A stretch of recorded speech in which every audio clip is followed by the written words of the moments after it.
On. Well, good afternoon, everybody. I hope everybody had a wonderful holiday season.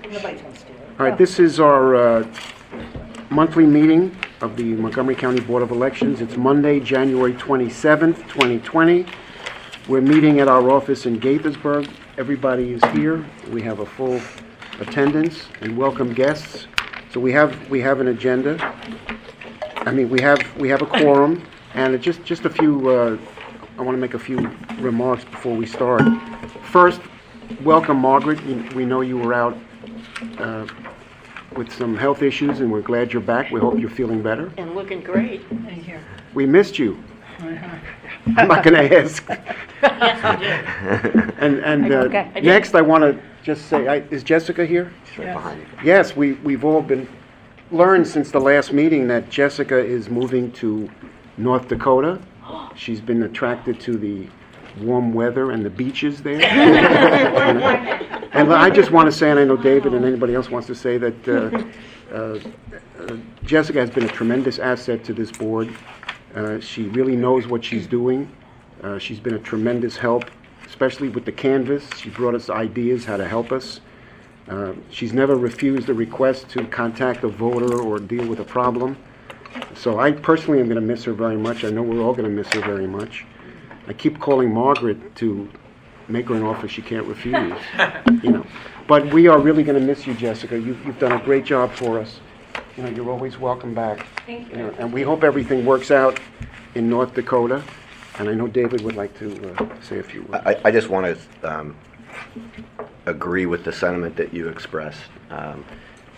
Jessica has been a great help, always focusing on the needs of the voters, which I very much appreciate, and an incredible wealth of knowledge on election issues. And I'm going to miss you greatly. I've never been to North Dakota, but maybe it's about time to come visit. But 1 week of summer. 1 week in the summer, yeah, that sounds about right. But we really appreciate everything that you've done. Next, I just want to congratulate Lisa. Lisa was recently promoted, well deserved. Thank you. She's a staple of our office here, and I told one of her children that without Lisa, the wheels come off. And congratulations, well Thank deserved. you, I appreciate it. Thank you. What's your new title? Administrative specialist. May I ask everybody, I abjectly apologize. I left my hearing aids on the kitchen table so I wouldn't forget to put them on. And I did. They're still there. If you all would please talk a little louder, I would personally appreciate it. Thank you. Have you heard what we said so far? I have heard it. Okay, good. I thought she was going to ask us to go get them for her. Okay. Next, just a reminder, if anybody's available tomorrow. Tomorrow morning at 9:30 at the County Council, third floor hearing room, the County Council is giving awards, I think, 2 students. I think it's 2. Here's our posters. And they in recognition of their new design for the I Voted sticker. I'm going to go. We've been asked to represent the board at the council meeting. I'm going. I know David's going. David, did you tell me you were coming? I believe I sent an email saying I was coming, but You got mine. And I got yours, Yeah. okay. So the 3 of us are going. I can double check if you'd like. That's okay. Yeah. Now, Allison, would you, Alberto, could you send the email to Kristen Tribble to add David's name? Is anybody else going You to got go? the 3 of us? No, I already Oh, okay. submitted your names. Will you get those to her? Is Okay. anybody else going to go? Okay. Will you get that, add David's name, please?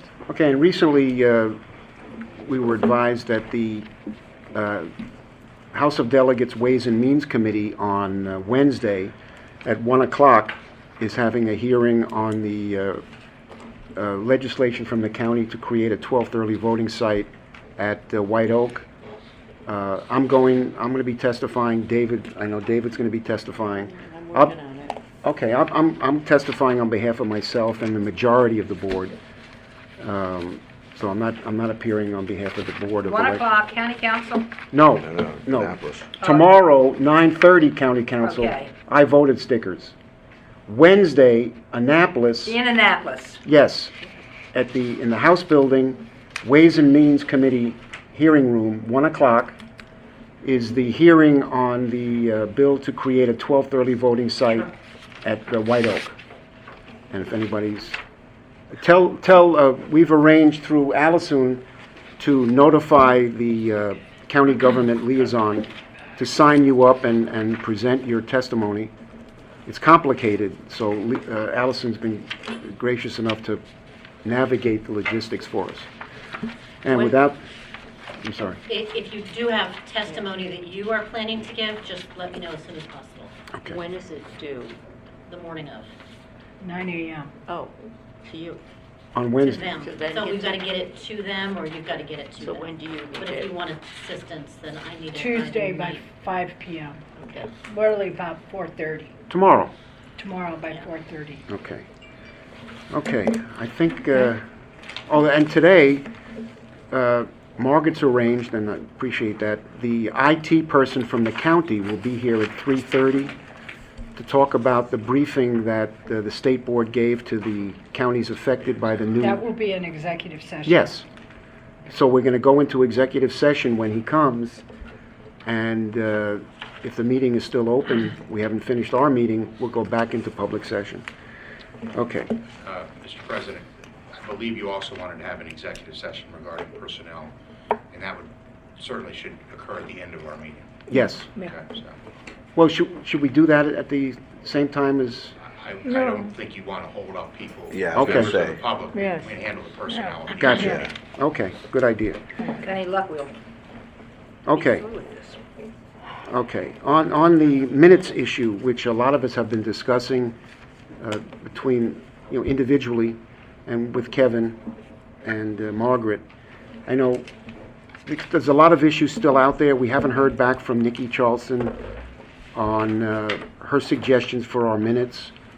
We've been looking into possibly transcribing minutes and cost to alleviate the issues that have come up between us. So in that regard, I think Nahid's going to make a motion to table. Yes, What's your motion? table the minute, I moved the table the minute of November 18th. The table of October 21st and September 16th until next meeting because we have a lot to do today, especially election is coming. Good. And I want to remind everybody that we don't work for any particular group, color, religion, ethnicity. We are unbiased, whoever, we help them. Forget about party, whatever. So Okay. this is our goal. Okay.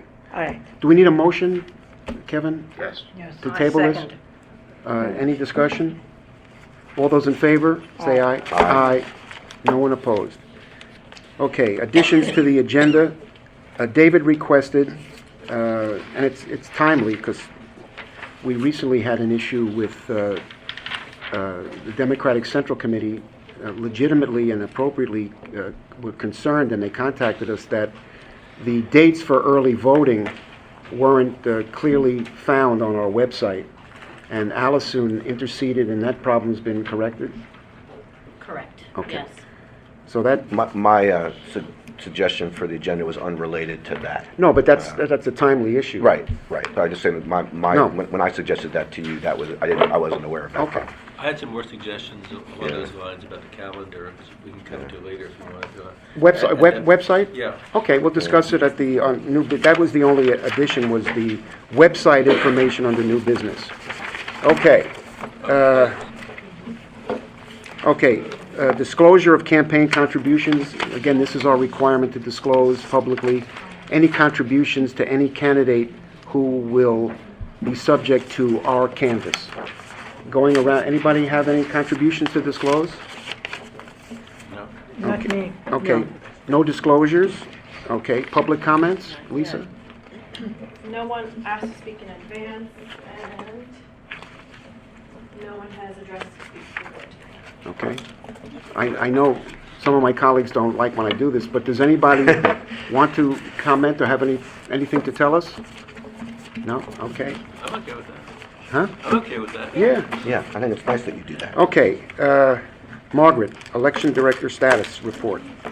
Personnel, we've added 33 individuals, primarily in recruiting and training. Training started at the end of, last Saturday. And so we've had, I don't know how many classes, I think at least 5 since Saturday. Also, I would like to, Mary Beth Habel has filled the position that Eric Olson did serve in. She is serving as program specialist in operations. And then Is that a permanent position? That is a Oh, permanent good. position. And I just want to basically express my, disappointment is not the right word, but the loss of Jessica White Muirby to this department will be felt. And I'm hoping that in the next couple of weeks, we can transfer as much of her valuable talents and knowledge to get, record what she can give us, and we'll look for someone to fill some very big shoes. Also, we had the resignation of Jessica Jones out of recruiting. The county executive spirited her away. And What is she doing for him? handling complaints. Correspondence, correspondence manager. Okay, correspondence. Mostly That's not so complaints. different from what Margaret said. So, and we're in the process of, what is the status of that one? We're in the process of getting that ad up to get it advertised and get it filled. Okay, so there's that. Then, aside from that, the next series of positions that we'll be filling, are actually in the process of filling, is for nursing homes and voting services and absentee. And I believe we have one position in IT that do we have all of our IT people on board? Or do we have one more to go? One more ending the 12 early voting site. Ah, okay. All right. Margaret, so- are any of those positions management positions? You said nursing homes, voting services, and absentee? No? No. Okay, thank you. No, there's Well, only 2 management positions in this whole department. Well, All right, well, maybe I should rephrase my question. Supervisor? Yes, Supervisor? yes, no. Okay. And all of those. Other than Jessica, of course, but. Jessica. right. No, I understand Jessica as a supervisor, but Yeah, Jessica would be the person or her replacement that handles all the supervises the supervisors for nursing home absentee as well as provisional and all that piece. But the of it. jobs that we're filling are not the supervisors No. in those individual areas as well? No, Correct. Okay, thank you. no, those are Bobby and Michelle. Okay. And one of the Lolita. nursing home coordinators started today. Huh? One of the nursing home coordinators started today. Okay. Yeah. All right. Okay, then budget, Kara Bunbury. Hello. Okay. Hi. Does everyone have their spreadsheets? So as of January 17th, the Board of Elections has spent about 2.4 of the 8.2 budget, most of which is in personnel, about 1.8. And current expenditures reflect the department's expectations based on workforce planning and new state requirements. Now, based on our... You want to stand over there so Jackie can hear? Oh, you're a nice man, David.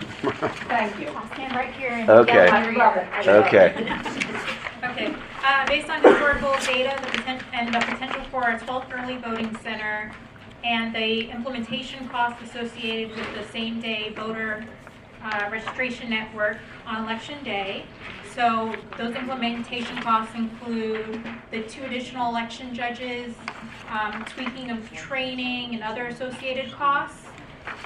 The department believes that we're going to run about a $1.6 million deficit at this point. So in previous meetings, I believe that we've discussed that we're in a tight budget situation and that we expected somewhat of a deficit this year. And staff and leadership alike, we've been doing everything possible to reduce that expected deficit despite our growing population and these new mandates. So if any of you have any questions regarding anything on this spreadsheet? Yes. Yes. So it appears that in some of these items, we are up against the approved budgets. In some cases, we've gone over them. part-time salaries, it's pretty close already. So I think I mentioned this in previous meetings. The way this was done by DTS, there's a little bit of confusion with part-time salaries and seasonal temps where they're not properly separated out in our budget system correctly. So that requires a manual movement of those funds, and I do manual corrections about every quarter or so.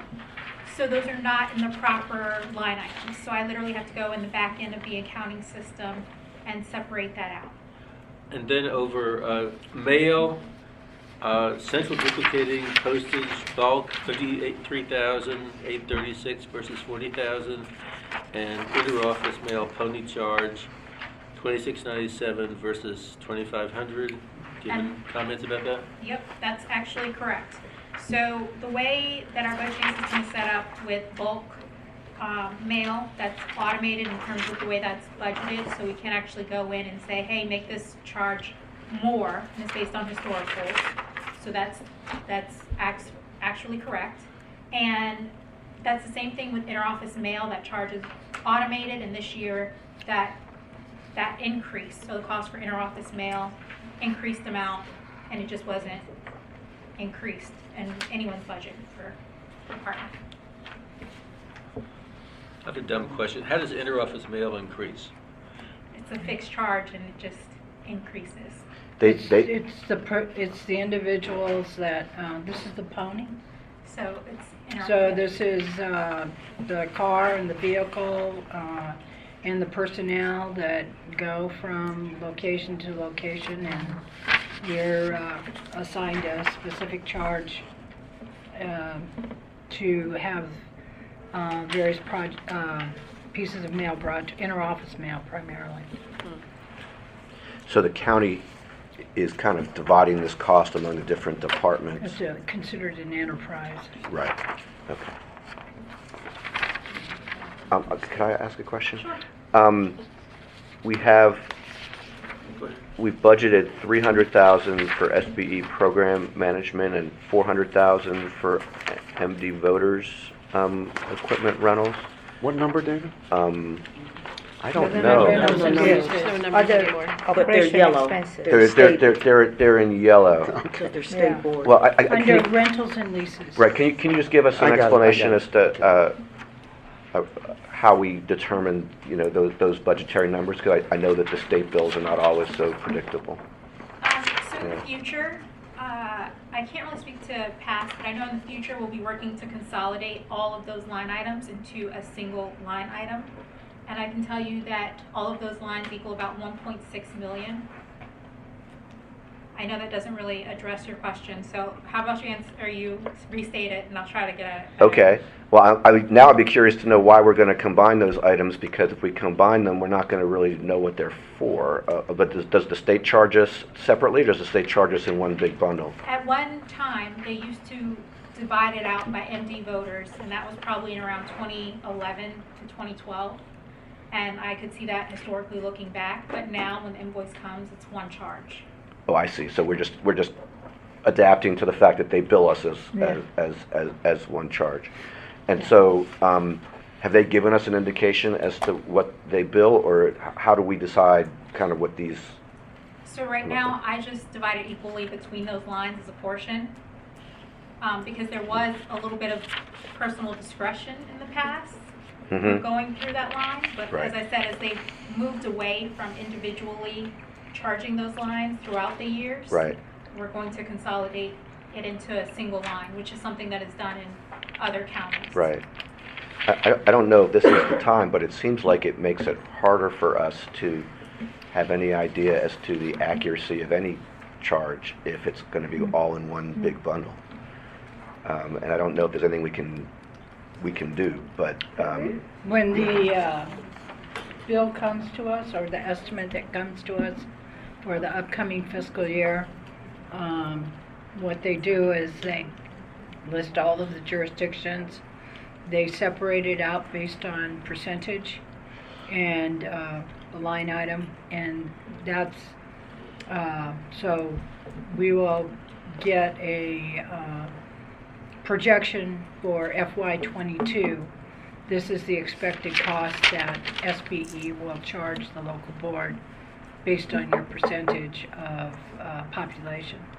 So that whole business of separating out program management, MD voters, the equipment, leasing, other materials and supplies like the ballots, that all goes away. And you are correct. It is not transparent. No, it's like write me a check for 1.6 million. They charge us a lot, David. Yeah, they do, I know. We've seen it year after year, but it sounds like it's Yeah. getting less transparent than it's been. But we do have some good news. Oh, goodness. Give us the good news. About transcribing? No, the Nikki. Oh, okay. The network? Yeah. So the Cradle Point routers specifically, so. Not the whole What network. about Nikki? There were a lot of costs that we've already borne, but when it comes to the Cradle Point routers, she did say that we are going to be able to use federal funds to pay for the Cradle Point routers. So that will not be one charge that the county Oh, will have to that's very accept. good. Well, That's a savings That's of very $385,000 for this. They come directly to Yeah. us? That- or that- to the No. state? It does not come to us. no. Oh, it goes to the state. They're gonna pay for it out of federal funds instead of billing us for it. Okay. Yeah. That's about $350,000. For it, but Dave? Good. That is definitely very good news for this year's budget. However, Yeah, does that change our Um, deficit projection? well, it's even without the deficit projection, if I understand correctly about the federal funding, first of all, the state is getting about $8 million in federal funding for a 5-year period. And I believe that... Over a 5-year over- period. Well, it is to be spent in a 5-year period. I don't know when the money gets transferred. The impression I got was it's transferred now, but it gets spent over a 5-year period, but it may not be that way. It may be split out. And that money could also be used for new electronic poll books, for example, or for cybersecurity training, or the committee report that accompanied that expenditure suggested that it should be used for security-related purposes. My understanding is, and maybe we'll hear more, but my understanding is that the purpose of the wireless network is not security. We can have a separate conversation about whether the wireless network itself is a security issue, but I don't think the purpose of it is for security. So my concern would be, and let's not forget, only 6 counties are being asked to do this, and that to me, will this come out of our future, allocation from this money? Are they going to say we already gave Montgomery County, X amount of money for this wireless network that we never asked for and don't want? So I think we have to think about. Don't get me wrong, I'm not suggesting that we want to spend the money ourselves, but I'm not sure that it changes there's still a question as to whether we want the network in the first place. David, may I ask a question at that? I am agreeing with what you say. Did we ever have a choice as to whether or not we could take this wireless network? Or did they designate the 6 counties and that was that? When we say they, there's also a question Not as who they as is. to who the they is. Yeah. That was my next. Okay, the voting system is owned by the State Board of Elections. The lease is owned, the leasing of this equipment is the State Board of Elections. The State Board of Elections dictates to the local boards of elections that we will use the specific equipment that they lease, and we will use it in accordance to their rules, regs, guidelines, and nuances, however they want. So we don't really have a lot to say on how the system is implemented. Now, with regards to your earlier statement, with regards to the federal funds, we do know, and Allison, you can correct me if I'm wrong, some of those federal funds are being utilized for the development of project management, procurement for the next new version of the poll books, Great. is as I understand it. Maybe? I haven't seen any documentation yet of how they're using it. That wouldn't surprise me, I just don't know. Well, it was my understanding that that was one of the plans for some of the federal money. And so I would think that, those costs would have to be equal as the formula calls for, based on, the fact that Montgomery County has, I believe, 17% of the population. Well, but if that's the case, well, a couple things. Question for you, Kevin. If the state administrator makes a decision without the state board having made a decision, are we required to follow it in terms of equipment that we are being told to use that other, 17 other jurisdictions in the state are not being told to use? The state administrator has the authority to direct the local boards on equipment and how it's to be used, yes. Including she can direct But- us to use specific equipment that she's not directing someone else to use. Yes. Does she need the state That- board that's- approval that is- to do that's that? a Which question. is Thank what you. I've really Yes. been wondering Well, about. Yes. a lot of things are Thank you. delegated to the state administrator for day-to-day operations. I certainly understand that some of the state board members are not happy that they were not more fully informed on that, but that's between the state administrator and the state board members as to why they were not allegedly kept in the loop on what was going on Well, with the wireless Maybe they network. need local board backup on that. Well, and it's not just a question between the state administrator and the state board as far as whose authority it is. Yes. I mean, if the state is departing from the concept that we all use the same equipment, and we are being told to use certain equipment that 17 other jurisdictions, 5 other jurisdictions are being told the same thing that we're being told, and 17 others are not.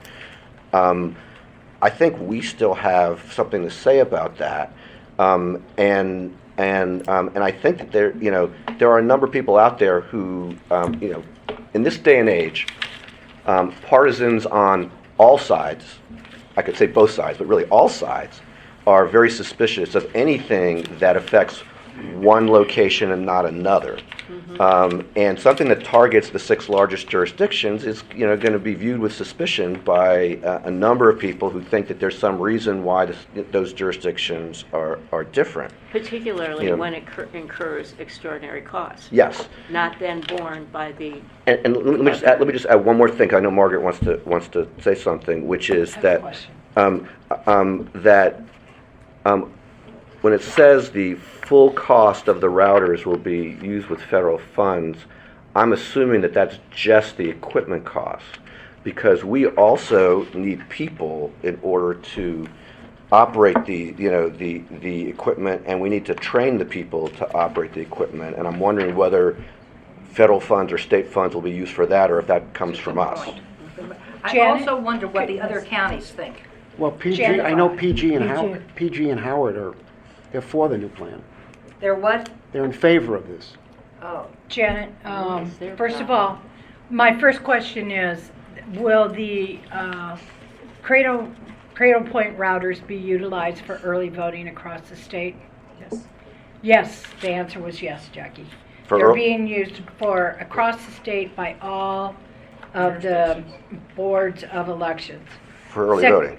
For early voting. So while I agree with you, the whole concept of one Maryland is a little iffy, edgy. You are correct. The 6 largest jurisdictions. At this point in time, the only jurisdiction that is not has the questions that we do have with regards to the Cradle Point routers is Montgomery County. As Jim just stated, Prince George's County is on board, Howard County is on board, Baltimore City and Baltimore County and Howard County are deploying the Cradle Point routers for the special election in those 3 jurisdictions. And I do plan to send Janet and Jerry, Allison, Too many Kara J and I- names in this office. Yeah. Kara and I will be going up there to observe the process. Now, the second part of your question with regards to implementation, Janet, would you address that for David, the personnel? It's no different from them plugging in hubs, which they do now. It's just plugging into a different device. It's no different for the judges. Instead of plugging into this hub, you're plugging into this router, which just has more capability. And what happens if there is a problem during the course of election day with that new The new connection device? to the state, Whatever it is, with the new equipment that we have and others don't. it will still act as a hub. The only thing we might lose the connection to the state. And we were told last week that if the connection is really spotty and really bad, they're going to give us directions that for that precinct, we might have to turn it off. Because we know there are certain precincts that are not going to get good reception. But it's going to be our call to turn it off if we have to turn it off because it's just messing up the Whose responsibility is it to figure out whether it's working or not? Janet. mine. So it's not the election officials in the. No.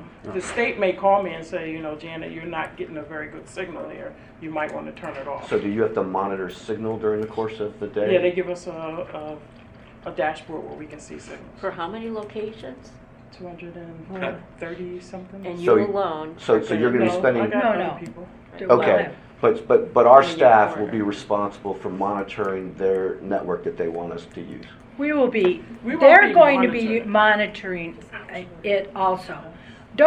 Please understand, I'm not, since I was the person who stirred the pot at the very beginning of this process. Which we appreciate.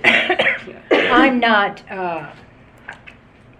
I don't want to appear that, I don't share your concerns. Right. But we are asking a lot of questions.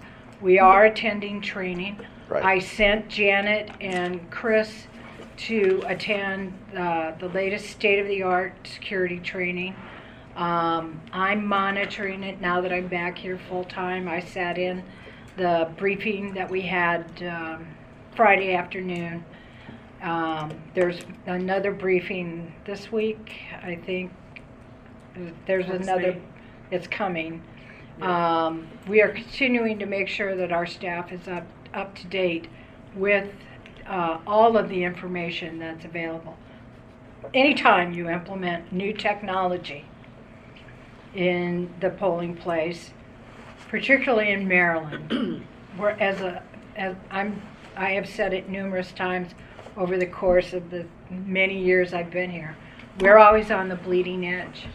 And so we're going to monitor things very, very carefully. Right. But we're also making sure that we can see what's going on in the polling place so that we know that the technology is, our goal is to make sure that there's no fraud. We want to make sure that the poll books are talking to one another, that no one is going to show up and try to vote twice at a polling place. Right, but isn't this, as I understand it, this equipment is not really about whether there's fraud. This equipment is about making sure that our absentee count starts on time. Well, that's the state's, Yeah, but but the actual practice for the local boards of elections Right. is that we have replaced the hub Right. and are using this Cradle Point router as a device so that the poll books can talk to one another. Right. So that we are able to make sure that you can't check in 2 or 3 times at your polling place. Right, right. I guess what I'm saying is that as I understand it, our ability to, and it's always our job to prevent fraud, and our ability to do that, as I understand it, is no different with this equipment than it was with the other equipment. This equipment is designed to add an additional capability that relates to the count of the absentee ballots, not to fraud. We're fighting fraud the same way we fought it before, which is good. I mean, I don't have a problem with that. But I do think that we have, even if the election judges are not the ones responsible for anything to do with this equipment, and you all are, number one, I'm glad that you all are monitoring it. But that doesn't mean that there's no cost attached to it, because number one, we pay the salaries of the people who are monitoring it, and number two, we all know from experience that every election day there are equipment and IT issues of one form or another. Not our fault, it's just life. It happens, and scanners go down, and whatever else happens, and so we're talking about giving some very busy people an additional responsibility, is what it sounds like to me, for which we're getting and I realize I'm probably repeating your talking points back to you, but for which we're getting very little, and for which we could solve the problem by maybe moving the absentee ballot canvas a few hours later. Yeah, no, Oh. absolutely not. No? No. Oh. Why not? Because, okay, I will tell you that our position, staff position, has been, if you want to, opening absentee ballots, we're the last nation in the state, in all the states, to open absentee ballots as late as we do. Most states begin the process of opening absentee ballots in advance of Election Day. Right. So when I came from Right. Nebraska 20 plus years ago, Mm-hmm. we opened absentee ballots, flattened them out, Right. and scanned them on starting election morning. Right. All 49 states, and I had Allison look this up. We are the only state in the nation that waits until the last day or 2 days after the election. Margaret, I'm not arguing any of that. So if you want to solve the problem by beginning to reduce the number of ballots that we're counting during the canvass. Well, but to me, and you can feel free to say otherwise, but to me, the issue is not, I mean, there's a difference between opening the ballots and the canvass, because we routinely, we gavel the order at 10 o'clock on Thursday like we're supposed to do, and there's a lot of work that's done before the canvass actually starts, at least in our experience. And I think ordinarily it's our afternoon session where the canvass actually starts, and it seems like the overnight deadline of whatever it is that the state has is what is motivating this particular activity. And if there was not a 10 o'clock Thursday, I mean, I am not advocating that we not open ballots until Friday. I don't think that's a good idea at all. And I've been here for all of the previous discussions about opening the ballots. That's not what I'm saying at all. But is there a reason why the state should be, or the legislation should be telling us that we have to start at 10 o'clock on Thursday when we know that is totally unrealistic for Are us? we still in the budget meeting things, talking about the budget? Are we in that subject? Or this is a different subject we're talking? Well, we're talking about this document that's right in front of us that says that the state is picking up with federal funds the full cost of the routers. What I'm suggesting is that is not completely accurate, because there are still costs to us that are related to these routers, and that they're essentially unavoidable, because I agree. Someone needs to be monitoring this. Someone needs to make sure that it's working, and we don't want it to be an election judge in each of 250 precincts, because it needs to be people who really know what they're doing. But in my experience, it seems like our staff is pretty busy on election day already. That's been my observation. Did you bring to the attention for extra costs we may have to absorb because of this situation? Yes, which we David? have. So Yes, what we was have. their response? Supplemental. They received the supplemental. We have not received an official response from the Office of Management and Budget, but I'm sure we will. And when you have an opportunity to talk to the county executive, I'm sure the Office of Budget Management will have a comment. But that means we're still asking the county to pick up the costs that are related to the routers that are not the equipment. Maybe we should reduce the payment we do to them. To the Reduce state? some of the costs. Well, right now, we don't have enough money to cover the costs, so that might be pretty easy to do. A couple of weeks ago, we got a copy of a letter from the county exec signed by everybody, which for the first time in my life, I found Yeah. myself in 100% agreement with our county exec, that this is just, don't want to mischaracterize his words, but we don't want it, and it's being forced upon us. Is that letter going anywhere? Is there Yeah, anything left? or- The letter was delivered. said- I mean, is there This- a the reaction? county said they weren't paying for it, and now the state has said, not to worry, we're paying for it. Oh, that was the disposition. Well, but the state has not said that the state has said they're paying for the equipment using the federal funds that are supposed to be designed to deal with security issues. And then we could argue over whether this is one, but in my opinion, if it's a security issue, it's not in the direction that the legislation had in mind. Well, this is not offering us security, it opens us up to more I potential agree completely. Well, You I know. would security really, issues. I would really like to allow Keith Young to talk to the board before you go further into the situation. Okay, that's fine. That'd be great. That'd Oh, be you great. mean today? Yeah, he'll be Yes, here. he'll be here. Be here in 5 minutes or something. Pretty quickly. All right, thank you. 3:50. Okay. Did you cover everything? Voter registration. Did I Voter- cover everything? Did you have any more questions? No, I guess not. All right, voter registration, Jessica. As I sent out last month's monthly report, we have 665,462 active voters, 63,912 inactive, for a total of 729,374 voters, which is just 10,000 less than the population of the entire state of North Dakota. Thank you for that interesting tidbit.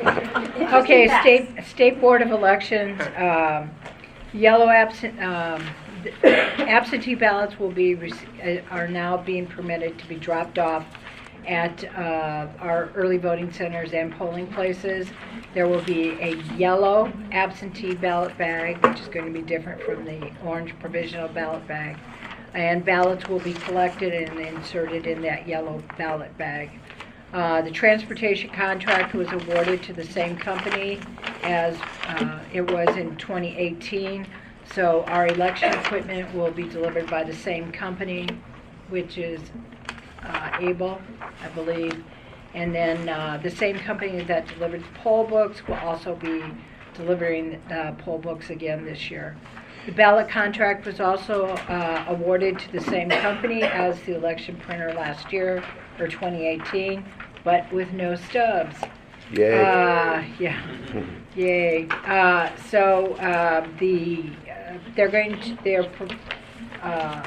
They're putting together some demonstration packets so that Ryan White and his supply team can work with Janet Ross and her team to figure out how we're going to package them for the upcoming election. Unfortunately, for whatever reason, I was supposed to follow up on who the ownership is of Sea Change, who's taking over the absentee. I did send a question to Nikki. Oh, yeah.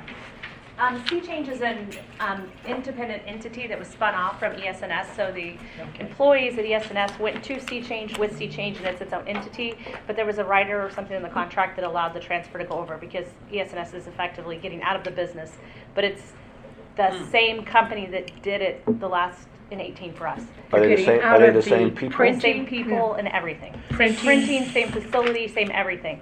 they're getting out of the printing the ballot business. Well, they've always used subcontractors. They've had an outfit out of Texas, one out of Florida, one out of Minnesota, which is this group.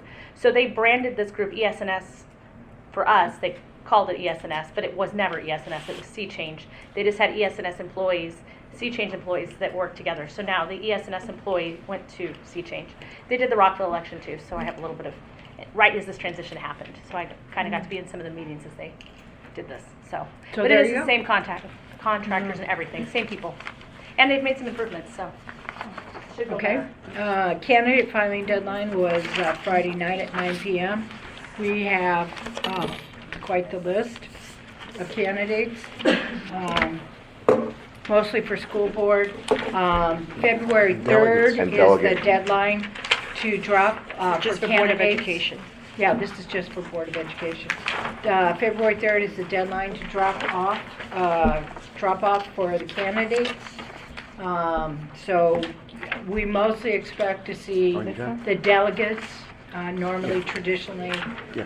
it is delegates for the national convention that drop off, but who knows? We may see some school board ones. Special Congressional District 7 election is taking place February 4th. If you do wish to observe, please notify myself or Allison so we can make plans to arrange for you to get the proper observer credentials. And as I said, the new routers will be in place. And then I need a motion to begin to permit the staff to begin to prepare the equipment required for the election. Remove. A second. Any discussion? All those in favor say aye. Aye. No one opposed. Can I ask a question? I was just going to ask about the absentee ballots. Did that require a regulatory change for them to allow absentee ballots to be presented at early voting centers and polling places?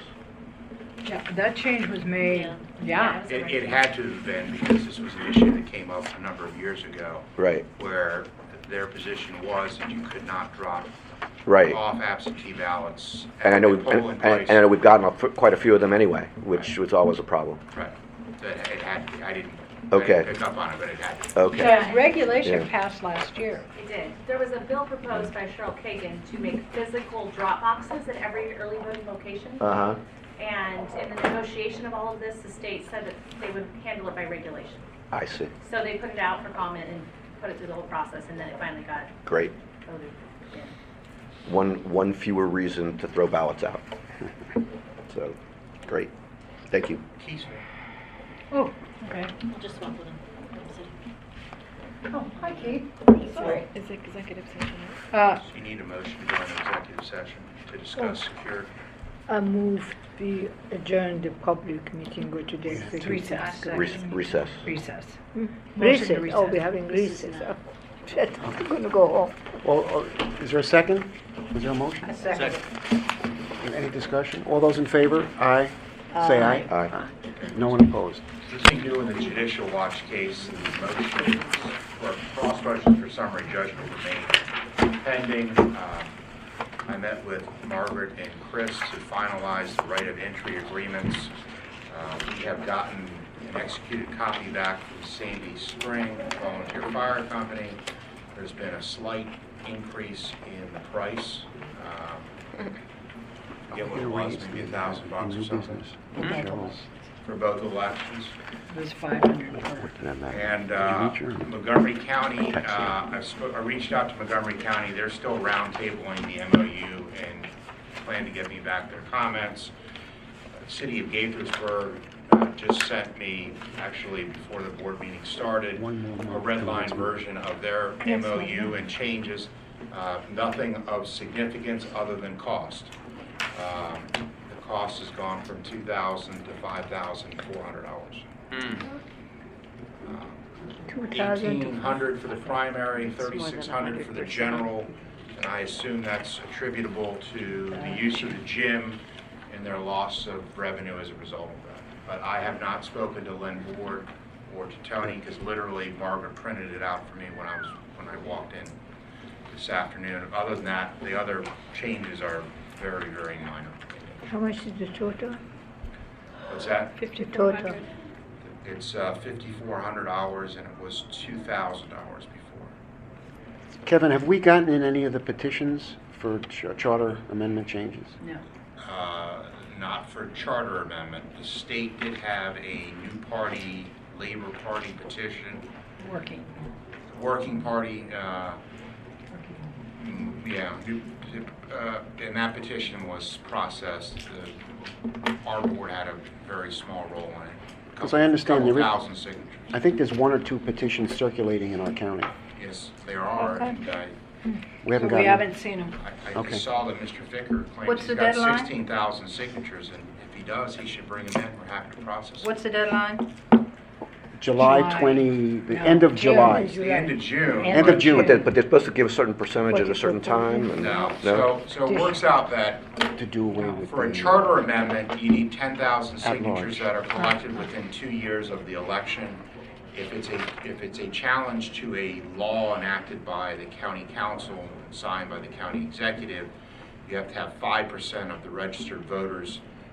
Basically, you have to have, in the first 45 days, you have to have 50% of those signatures, and then you need to have the other 50% within 90 days that the law gets signed in. Which petition do you have to get in 99 days before Election Day?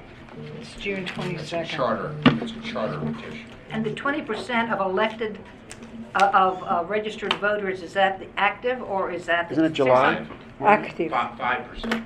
Is that the active, is that Yeah. the 60, No. 600,000 number or the No, it's 700,000? active and inactive. Okay. That's where that number comes from. Yes, we learned that one very bitterly.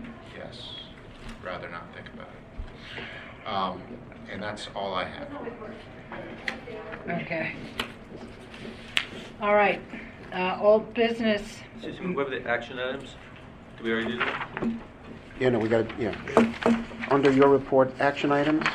The only action item I had was the sea change from the November meeting. And Jessica answered that question. So, old business, the minutes committee? We decided to table it till next month. Next month, yeah. Yes. We've met, we've discussed it a lot. And we're Yeah. coming to an agreement. We're hoping to come to an agreement, but we figured it would be better to discuss next month. Good, Okay. thank you. Under new business? And may I, is the media outlet committee report under one of these? Yes, it's coming. It's under election preparation. Oh, under Okay. what? Election preparation. Number 4. Oh, okay. Okay, training started for the election judges on Saturday, January 25th. Absentee requests for the primary as of Friday was 1269 by U.S. Postal, 998 wonderful ballots to duplicate, and Uocava 479. Ballot proofing will commence after February 7th. Right now, I did speak to the state board, and they believe that we will have at least a 2-page ballot for the Democratic ballot, 1 page for the Republican, and 1 page for the non-affiliate. Media plan. We've had several meetings, Elise and Dr. Z and I, and he's done a great deal of work. We have worked hard to upgrade the media to all the new media type outlets. Everybody has a paper. Oh, now you have a paper in front of you of what we have come up with. We've talked to individually. We've talked to several PR people and to see what their recommendations have been. And this is and here it is. And gonna make a motion now? Okay. I move that we accept this plan. And I second it. Any discussion? Can you highlight for us the differences from what we've done before? Say that louder. Could you highlight for us the differences from what we've done before? The Google is a big difference. Roberto, will you go stand by? Yeah, Dr. Z needs to stand here. The Google is the major difference. Okay, let me ask the question a little differently. Are there any items on here that are lower than they were in the last election? So, I don't see that.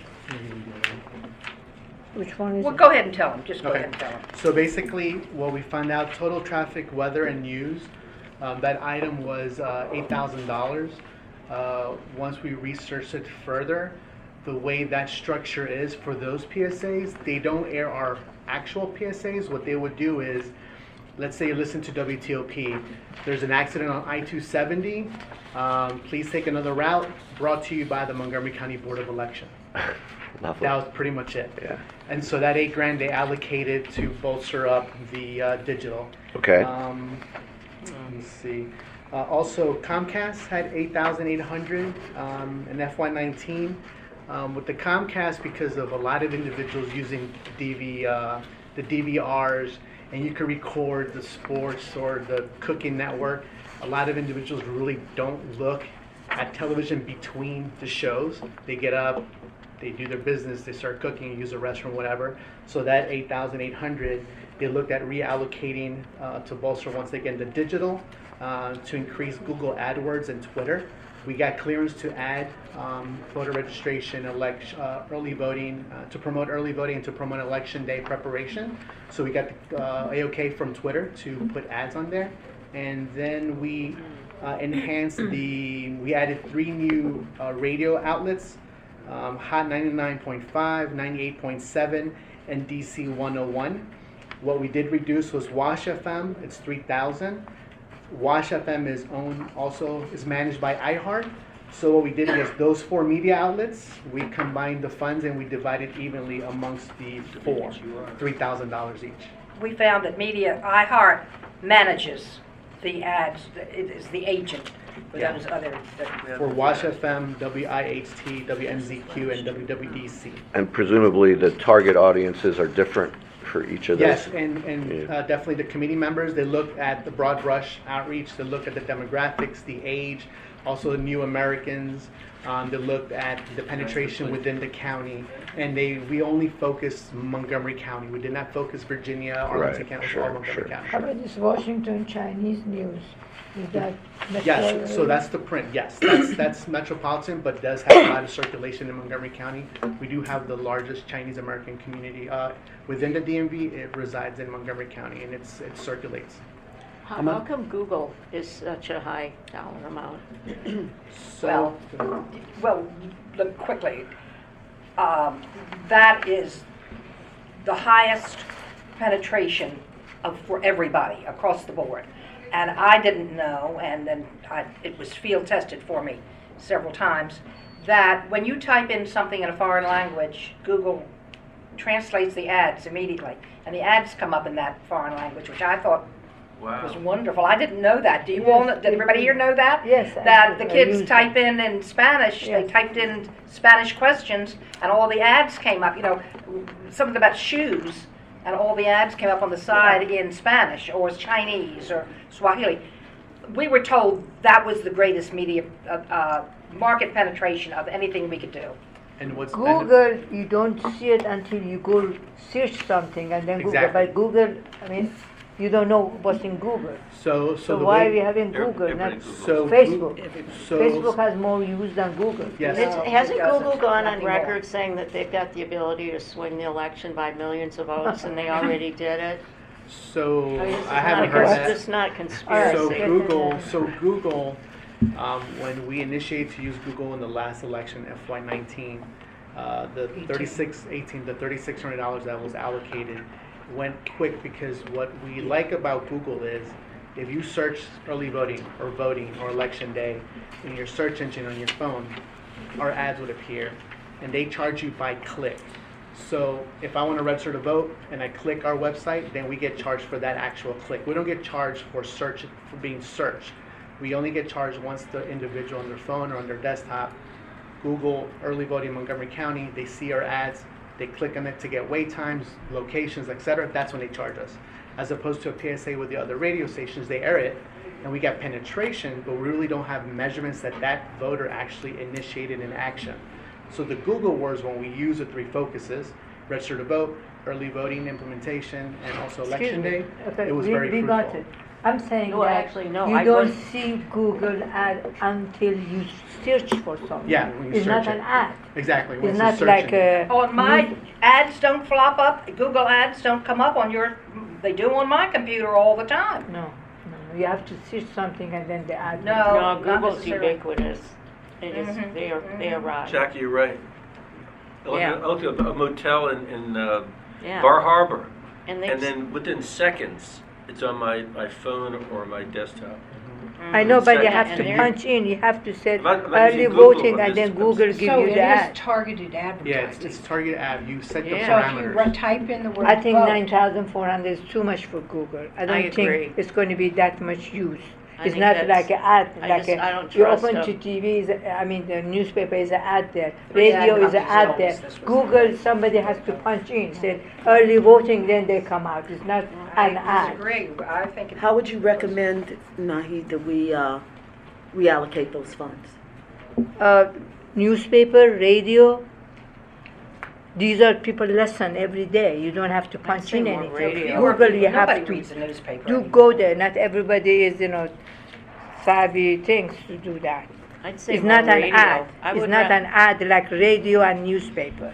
I'd rather You see know, some of that going to radio. On TV. It's not an ad.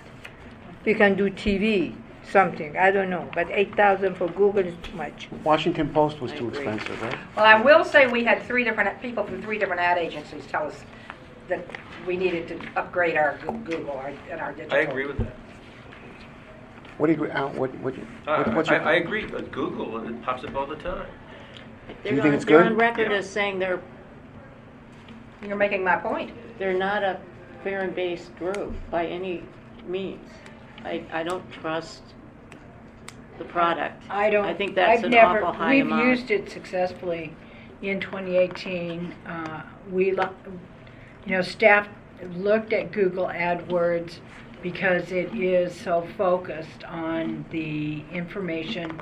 If you want to find, where to vote, then it will come up based on your area.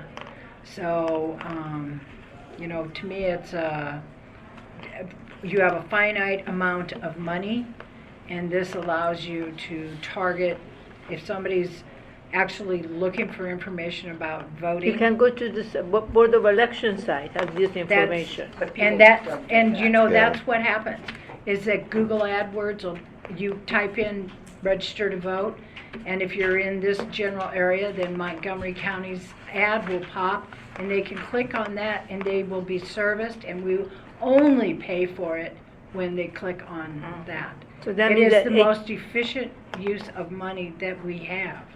And Diane, we've added 3 additional radio stations that were not in last year's budget.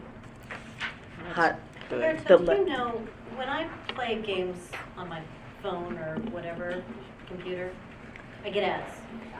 And they'll be for, stores around here or whatever. Do you know if that's coming through Google AdWords? I don't know, but I know that Google AdWords uses geolocation with your cell phone and it will target. So if I do a search here when we have the ads running, it will pop up. If I'm in Virginia, no, because a lot of individuals work outside of Montgomery County, so it's very local to Montgomery County. So is it something that you only see when you have Google Chrome open or when Right. you're using the Google website? No, when Or is you're- it something you see in other applications? No, as far as I know, is with Chrome. When you Google through your Chrome and Google AdWords, or if you look up on your Explorer, you go to Google and you do a search. Anytime you do a search engine in Google, it will pull it. Allison, just today, I looked up these hotels in Bar Harbor. I was looking at Bar Harbor Motel. And then later on, I was going on to Solitaire in here. And Bar Harbor Motel popped up at the bottom of the screen. I know, the In a issue is solitaire that, game on your phone. the issue is that you have to go to the site. Otherwise, it's not like you open a newspaper, here is the ad. Like, well, how much was Washington Post? Everybody read Post. Who reads the Washington Post? I do, everybody reads. And I don't even No, agree they with don't. that. No, everybody doesn't. They're going out of business. Google is not an ad. They You have have an to go online. to Google, punch in the information, it jump up. Like when It's a you're different playing thing. game, like Alison said, the ad comes, and sometimes I never even look at them. So this is my opinion. I'm not saying I'm wrong, I'm right, this is my opinion. When you use an outlet, do we know after it's used what the usage was? Like when I ran for office, you put commercials on Well, CB, of course, I and they mean- tell you it ran 42 times. Yes, it can tell you that, but He you're just not, told you you that. don't know who it's reaching, okay? I mean, the committee has selected radio stations that serve they can only serve the metropolitan I'm talking about area. Google. On Google Ads, Do you get- on the Google Ads, Will we know how successful How many it was? clicks Yeah, we it got? you know how Yeah, many clicks. You get You charged. only get charged for when they click on our website. It's targeted advertising. The only people that are going to repay for is if that individual wants our service. So we'll know how So many you people will used it. know how Yeah. many people clicked So on. is this for the it. primary only? Yes, this is Primary. a purchase. So why don't we see from- what the primary shows? And we What do you can think? reallocate. That I just seems, I mean, I even agree. if we went Different down to fiscal year. 8,000, it would still be Right. way out of General's a proportion to different everything fiscal else. year. That's exactly what the ad people told us that. Now you so get we'll to know- give Yeah. people, Yeah, because go other ahead, things go ahead, don't get go to ahead. people. It just No, makes no, it- you first. makes it No, people I mean, because there's some concerns. We'll know how successful it was after the primary? Yes. Oh, okay. Dave?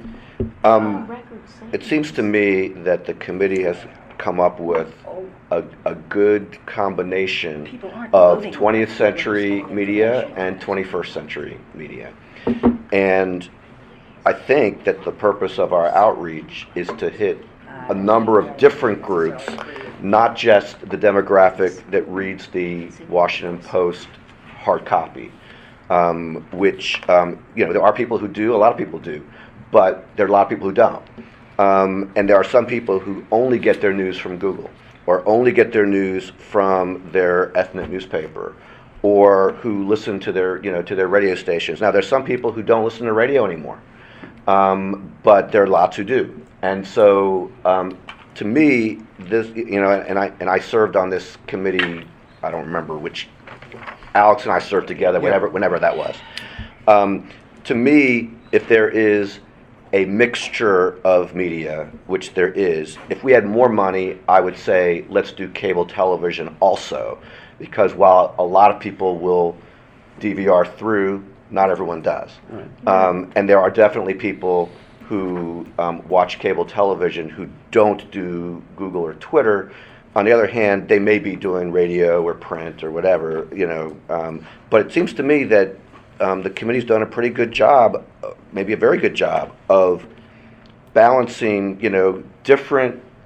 We're trying to reach out to different segments of the county, not just to one group.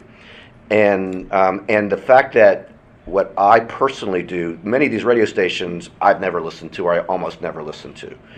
But that doesn't mean that there aren't people out there who are going to hear it and are going to get the information they need in order to, in order to vote, in order to check their registration information, in order to know when early voting is, et cetera. Did So you check the TV? I just think Any of the it's TV disproportionate. It troubles me greatly.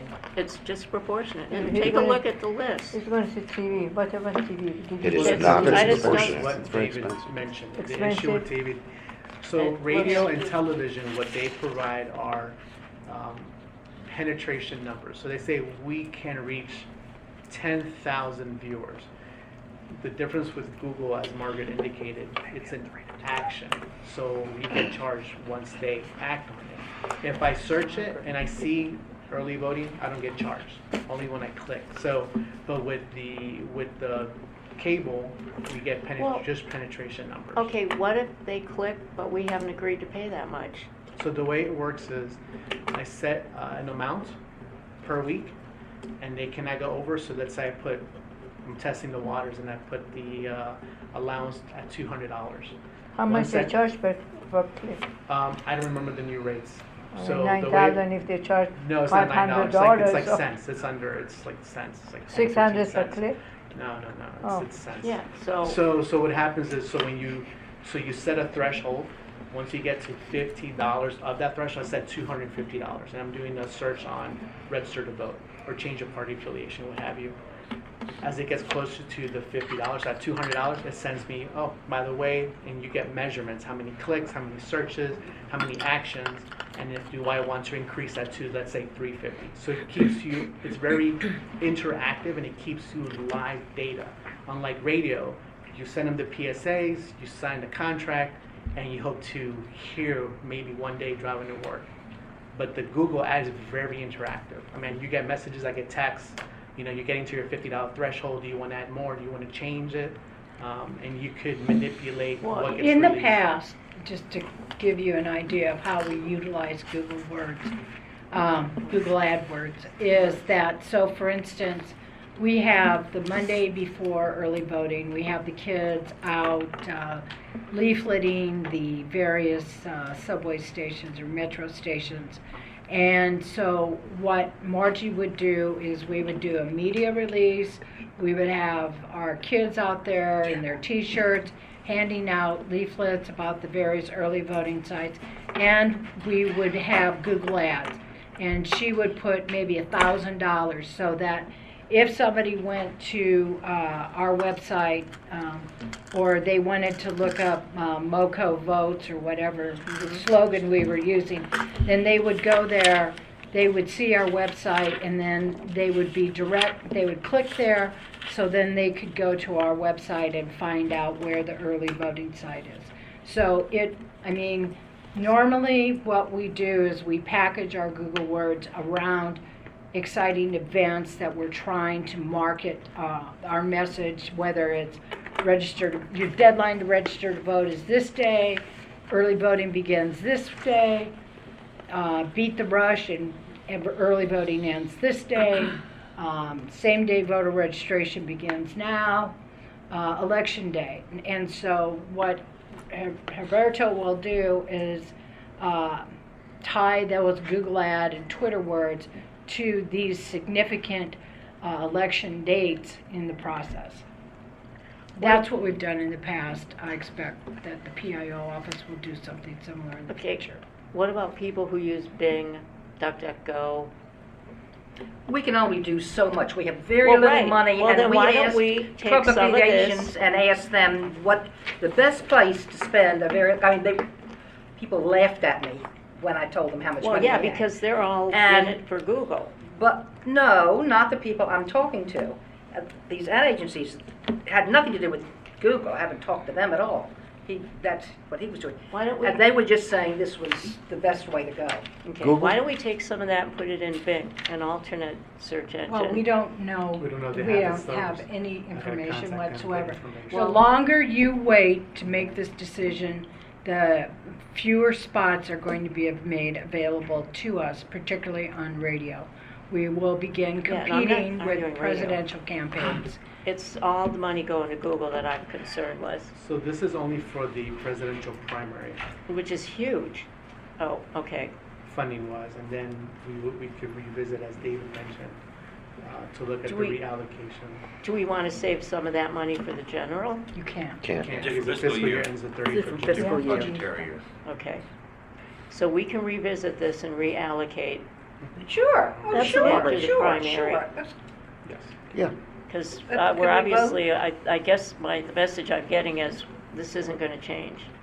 Well, we'll monitor what our results are, and then, Roberto will get back to you after the primary election, That's what Okay. the report. as Yeah, we they'll always get a do report with our on how it's communications reports. okay. We're So gonna we'll know if change it's it. successful or not. So is there a motion? or- Is there a motion to accept? I had Elise. We'll see how it works. Elise? Right motion, but I didn't have a Motion, second. Jackie, second. Yeah. Any further discussion?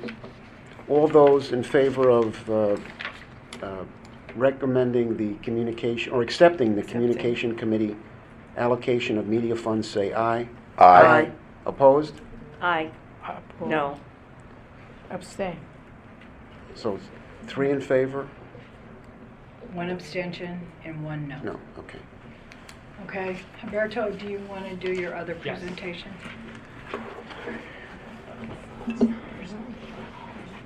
I just think we did a lot of research in this, and I think So Have a you- little the bit, next a little time bit you of background. work on the committee instead of me. So for the last 3 years, we've been kind of bringing the Board of Election, trying to modernize outreach as it pertains to our voters. So I want to introduce to you, go back. I know, it was hard for me to time it.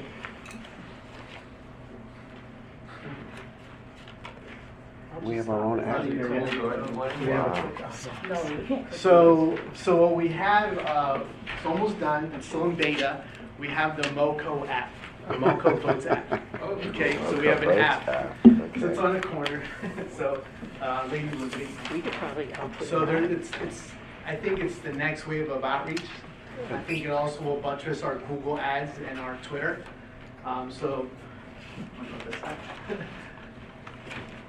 So you have different.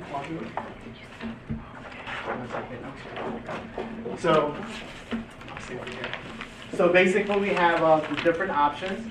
You have MoCo Early Election Day Precinct Locator, MoCo Early Voting Center Locator, and useful links and resources. So these links will help voters identify and you'll see the early voting locations. So once you go into the app for the Election Day Precinct Locator, it auto-populates your location, your home. So this is my home address. So when you click on it and you hit find, it gives me my corresponding precinct, which is Hallie Wells Middle School. Okay. You could also put the text, you could type in the address yourself. It gives you a map location. All right.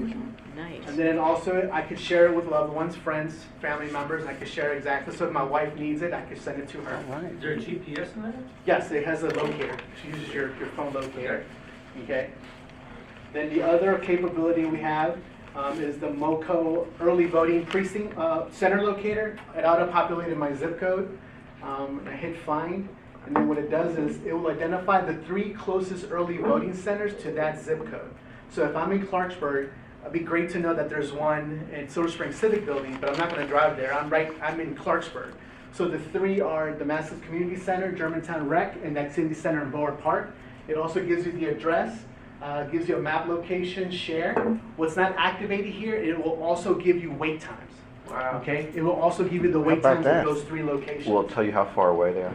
Yeah, well, the thing is, when you click When you map, do it'll the give map. you the directions. Right, because you do the map, it'll do Yeah, the typical yeah. Google map. I've seen this, and I think it's amazing what he's done. Yeah. Yes. Well, this Having is an app also on a your team phone. effort. I mean, This is a team effort, This is a team please. effort. I mean, this is, Oh, a team effort. this Great. is not Great work. only our Yeah. DTS Nice. folks. Josephine, This is Barbara. the county DTS. It's only taken us 4 I years. can't find it on my phone. Because it's a beta test, you won't gonna find it. It's a beta test. This is great. This is the What's first that time. mean?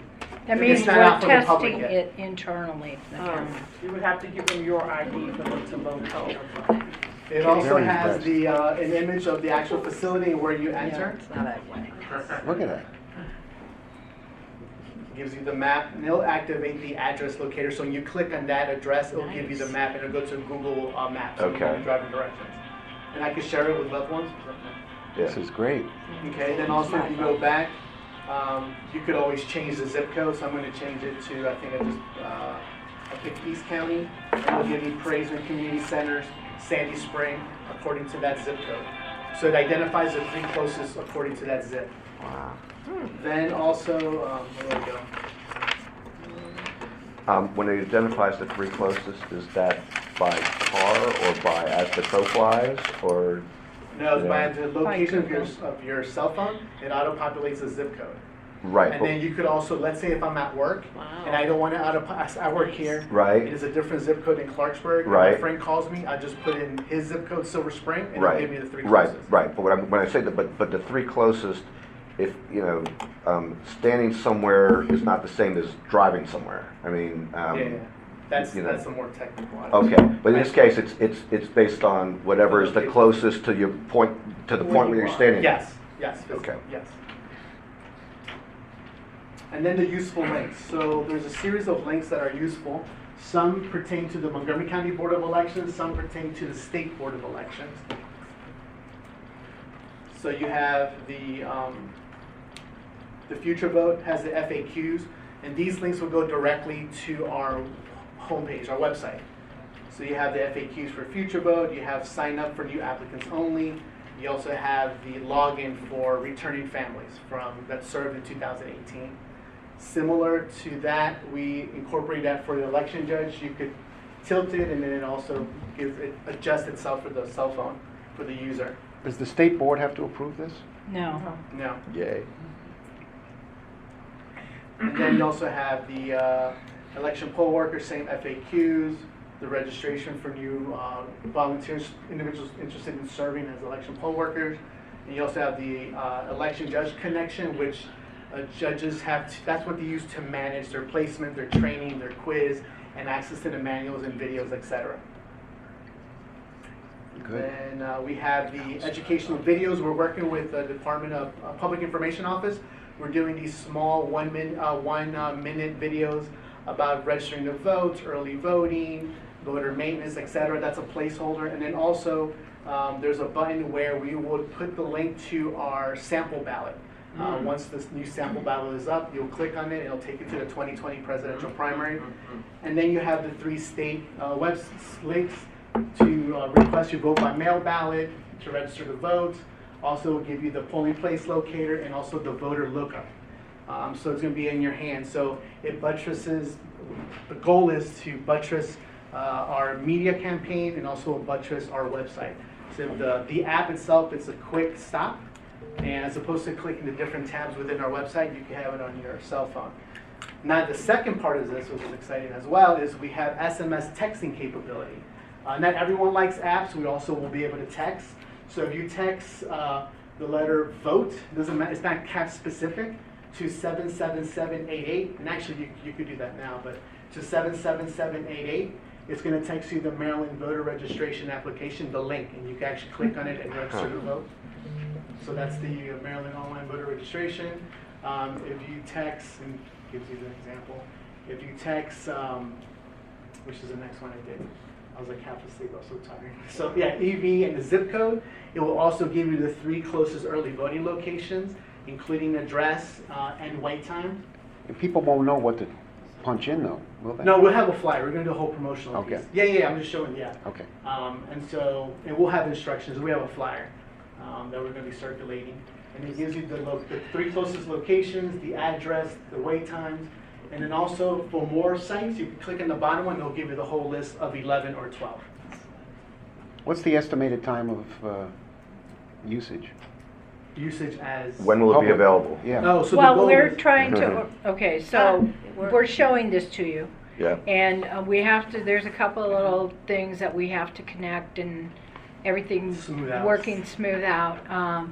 We're going to have a public information launch in which we'd like to have as many board members involved as possible.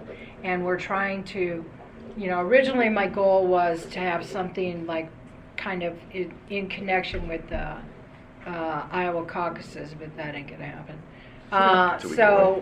We're going to try maybe around President's Day.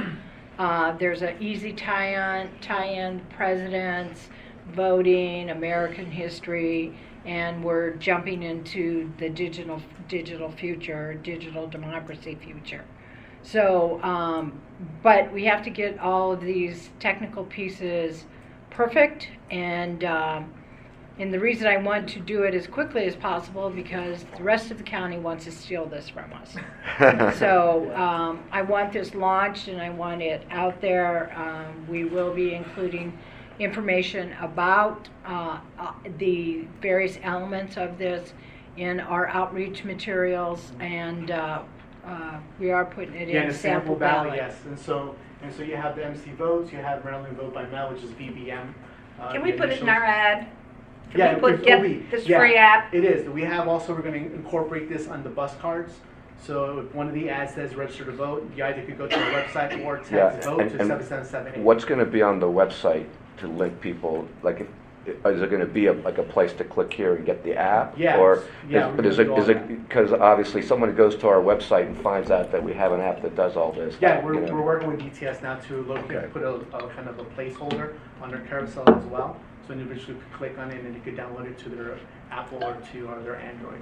And then during certain peak periods of times when we think they'll be extra interest, we'll try to get it on the county webpage.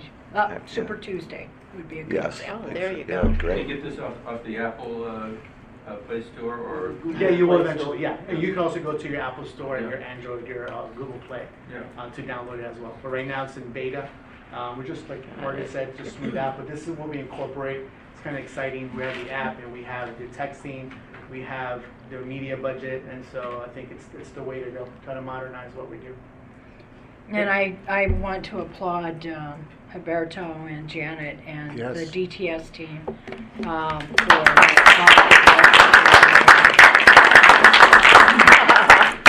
That's First excellent. class. So one of the questions, what did you do during your summer vacation? That was one of them.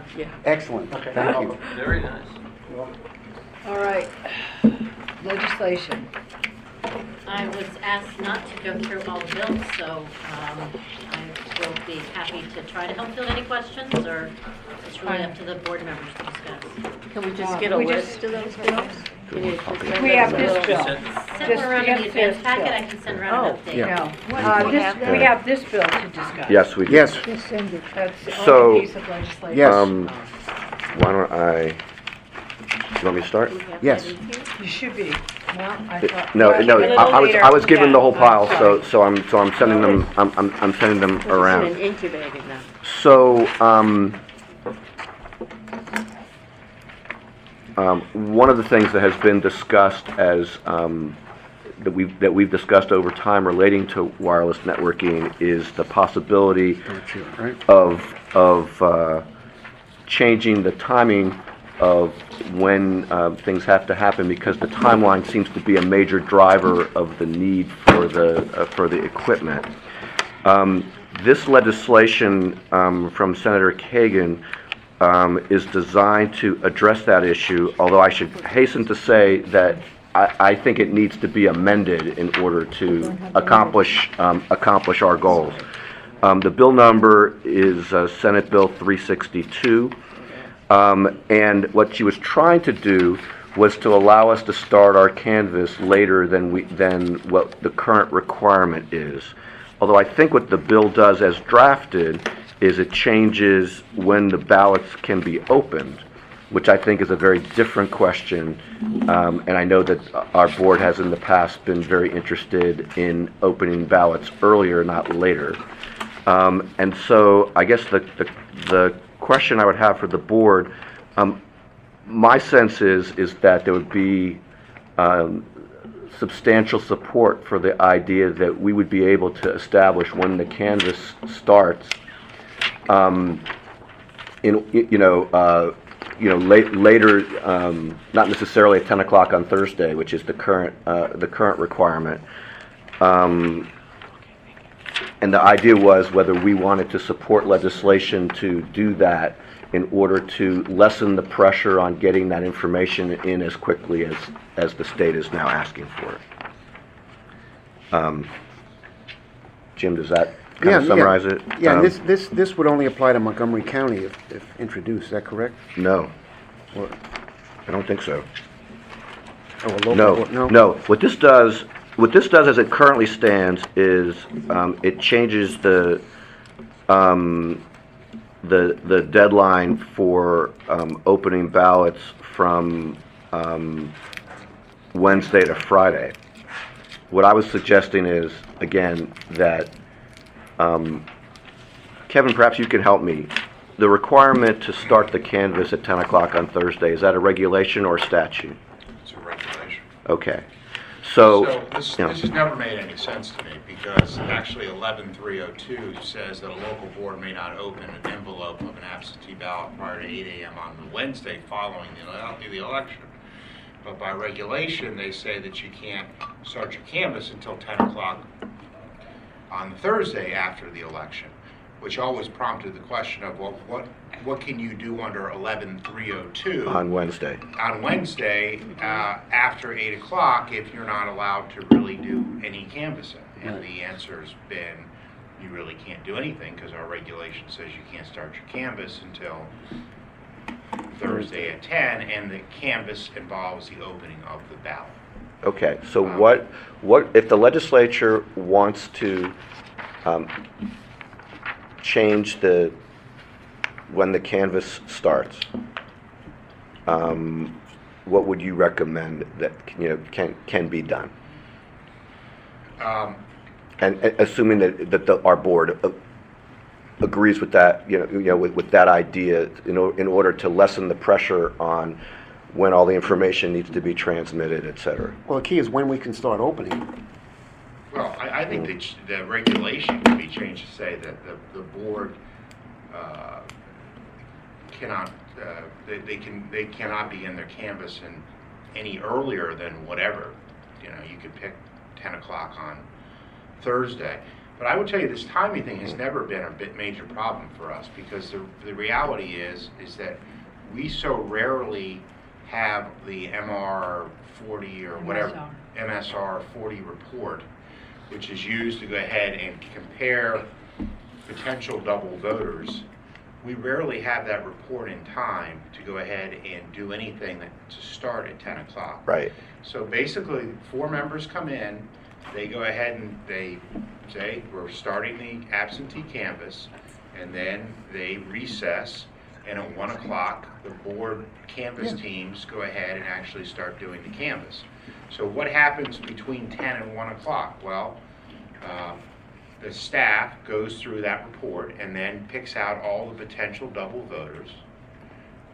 And at the same time, we have had our canvass teams come in at 10 o'clock, and they get training from 10 to 12, and they go from lunch from 12 to 1, and they start then canvassing the ballots with the board present at 1 o'clock.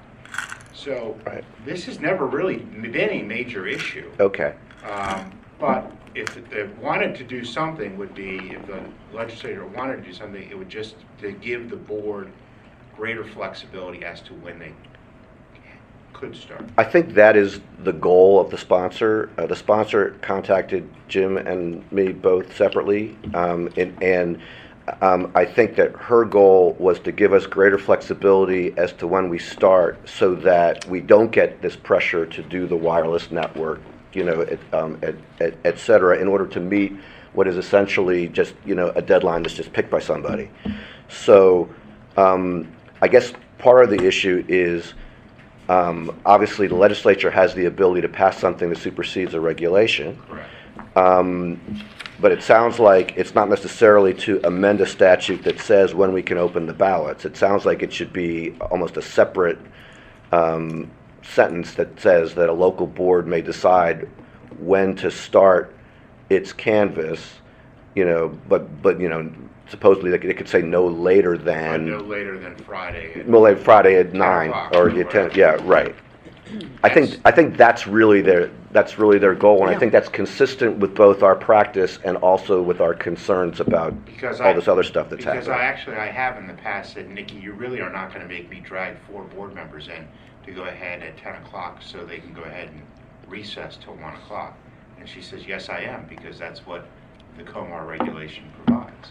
And that's why you all in the past have had to do it. Because I've said this is a ridiculous exercise. We're not ready to start it. And that report comes from the state. Comes from the state. So what language do we need? Just that the board has the discretion to provide notice of when they'll start the canvass. No later than 10 o'clock on the Friday after the election. And what we would do is that we would say the canvass starts at 1 o'clock on Thursday afternoon, and we would do what we do now, which is we pull out all potential double voters, and we do training Thursday morning for the canvass teams. Where's the issue about when we can start opening? Where does that fit in? Well, that doesn't change. He said it's basically the same. It's basically the same. Why did they pick this issue? Senator Kagan picked this issue as opposed to the opening of the envelopes before the election, I don't know that. which is far more critical. I believe that the reason that she picked this particular issue is because of the controversy about the wireless networking. And it was designed to relieve the pressure on the 6 largest counties, where the state is telling us we have to do all of this in order to meet their deadline, which is, again, it's a deadline that someone decided that was the deadline. And this was an effort to say, okay, well, let's move that deadline. If you move that deadline by a day, like what Kevin is suggesting, and allow local boards to make that decision on their own, up to that point, then you no longer have the pressure to get it all in, on that overnight time frame. I think that was the goal. And the goal really for this board moving forward should be to push up when these ballots can be opened to begin with. To start earlier in terms of when ballots can be opened. Yeah. Well, we could suggest both. Suggest that. We could suggest Yeah. both. That's the main. To Yeah. me, look, Mr. President, Allison handed this out. And this graph is She did. absolutely, It's right, there's a stack of It's right here. Where? Here. okay. Thank you. So this graph depicts that the fact that we're the only state in the nation that opens absentee ballots after Election Day. There is absolutely no reason in the world that we can't open ballots Put that and in. have this same information available to us the last day of early voting. All of the information could be put into Single fact. the database. No, yeah. We would have it scanned the day of the election so that it reduces the pressure on election for the canvas afterwards. If you look at normally half of the absentee voted ballots come in before the end of early voting. Plus, the other problem that we have is the substantial number of ballots that we have to, address in terms of duplicating ballots. Now, I can understand why there's 0 politicians in the state of Maryland that are interested in having ballots duplicated. And that's fine. We can do those the Thursday after the election.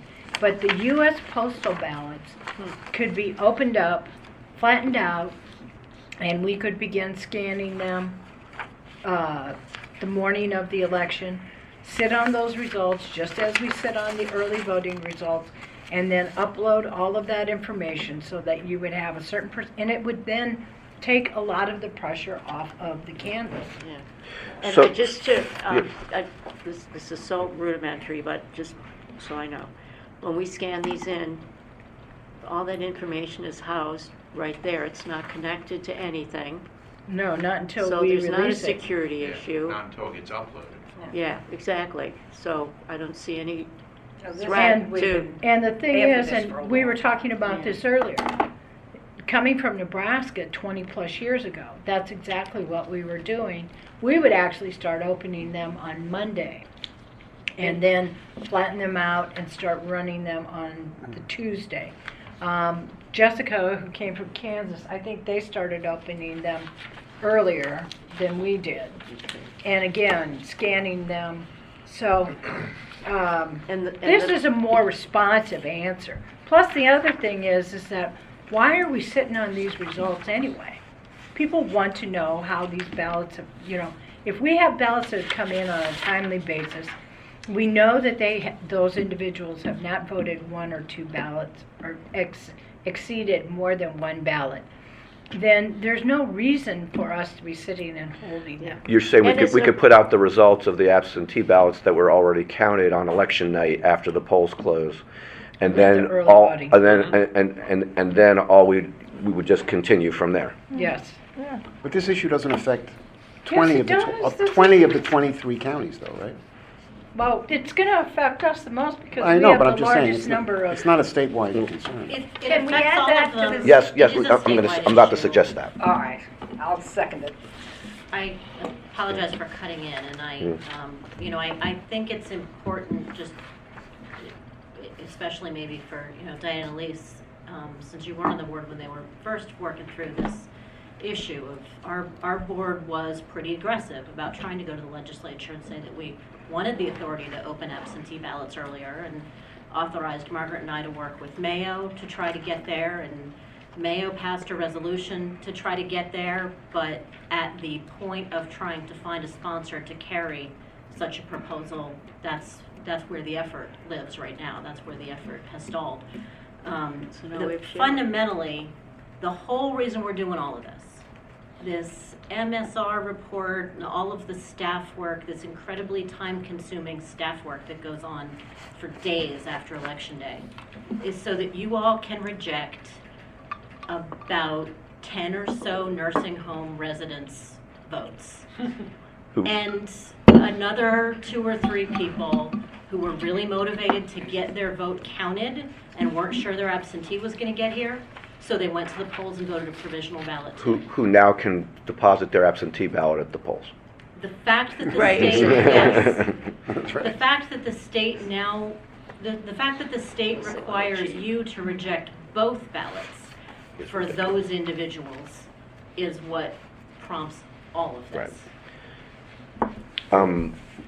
Let me suggest a possible position that I think may work for all of us, which is to support the concept of the legislation, but by changing it so that instead of saying that a local board may not open any envelope of absentee ballot prior to 8 o'clock on the Wednesday following Election Day, which is what the current law says, is to say that, is basically to say that we can't do it before Election Day. And the reason why I say Election Day is because I'm thinking that it may be easier for us to sell being on the same place as 38 other states than it is to be able to sell doing better than that, given where Maryland has been all these years. And then to also suggest, like what Kevin was talking about earlier, that that it's up to the local board to decide when the absentee canvass will begin, but no later than 10 o'clock on the Friday. Yeah, it's time I to like get- that. I think you would need to also clarify that which ballot counts in those situations, and to clarify that the absentee ballot would be able to be counted.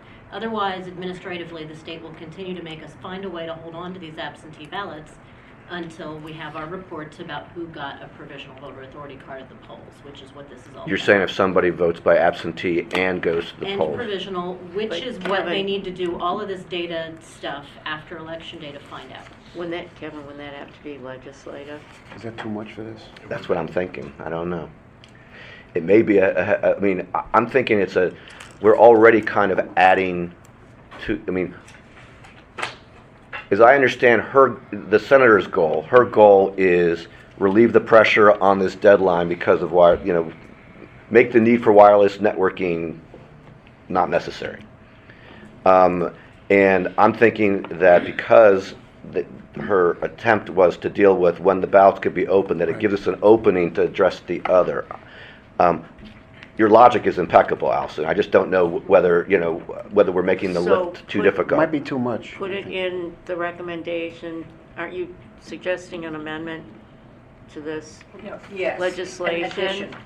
Yes. Well, Or essentially, how did it- essentially what I'm suggesting is that we express our views as a board. We support That, it that, with the that, amendment. that we support the concept, that we think that local boards should be able to decide up until 10 o'clock on Friday, and that we think that local boards should be able to open ballots on Election Day. Right, but then Yeah. didn't we just have the issue of if we get... And we said, but that made it too complicated. Well, I don't know whether it does or it doesn't. I'm just saying that I'm thinking that it might. It might. I think it's too much for this. And Step. I apologize, I'm just gonna have to leave it to Margaret and Kevin because I have a conference call that I got rescheduled Okay. around my need to be here for this board meeting, Right. and now they're waiting on me to Right. join. It's an EAC board You're advisory call, excused. so I need to go. I don't know. Thank you. Be an officer of it. So, Okay. just to clarify, is this going to be communicated, or is this part of the minutes? Yeah. This communication that we're supporting, but we're not? Oh, I think it obviously needs to be more than part of the minutes. It has to be either a letter to the legislature or someone appearing in person. I mean, when it gets a hearing. Well, doesn't Yeah. Senator Kagan have to do it? I mean, isn't this her legislation? It's already filed. Right, but doesn't she have to do something about refiling it if we send She it? says We're not. Is she the one that we would ask? Well, that would be the start. But the bill's already been filed. When it gets a hearing, that would be the opportunity for us to either in writing or in person Good. say, Whatever it here's takes. here's what we think. Obviously, we would start by talking to her. whatever it takes, Okay, and I I would- suggest we leave that up to you and Jim. Yeah, we can, well, you So call. who's going to write this letter? No, we're not gonna write a letter now. We're just gonna take a vote on whether we support it with the following recommendations. Okay. And then we'll communicate with Cheryl Kagan. Okay. And then, what does she want from us? A letter to appear and testify? And it's going to be one of you two. Yeah, I'll hearing. do it. We'll do it. Not us, not the No, staff. Jim will do it on. Well, let's see what's needed. I mean, if someone's going to have to explain all of the ins and outs of this process, I'm guessing that you'd rather it be someone who knows it backwards and forwards. And I mean, we know it somewhat, but not like you guys do. We'll communicate with Senator Kagan. Who does? They do or we do? No, they do. They know it better than we do, is what I'm saying. Well, we'll communicate with Senator Kagan, tell her what the board's actions will be, and then. So the board's actions are going to be to Well, we're gonna take a vote. request an Yeah. amendment that ballots be opened, that the local board may open an envelope of an absentee before 8 a.m. on Tuesday, election day. After. But we're going to take a vote on whether we support Senate Bill 362 with the following amendments. And the Those first, amendments are. right, the First Amendment is that the ballots can be opened after, let's say, 8 a.m. on Election Day. Okay, we're going to, let's put it on the record. Oh, Absentee ballots. No, wait, we're going to, okay. We want to make sure we've got the right All right. ballots. Okay, yeah, go ahead. Well, All right, Absentee well, ballots. David's going to make a motion. Well, but before I do, Margaret, what do you want us to say? I mean, what other ballots could be opened on Election Day other than absentee ballots? Provisionals from early voting. Well, let's Okay. hold off on those. That's fine. I'm just, Let's you just asked go the with question, absentee. there's an answer. But I think you should keep it down to just absentee. Right. Okay, Amen. okay. Then let's just Yeah. say absentees, right, after, Yeah. after 8 a.m. After 8 on a.m. Election on Day, and Election that the local board can decide on a start time for the absentee canvass anytime up until 10 o'clock on the Friday after the election. Okay. Good, Kevin? Yes. Okay. Is the motion clear, or do you have to?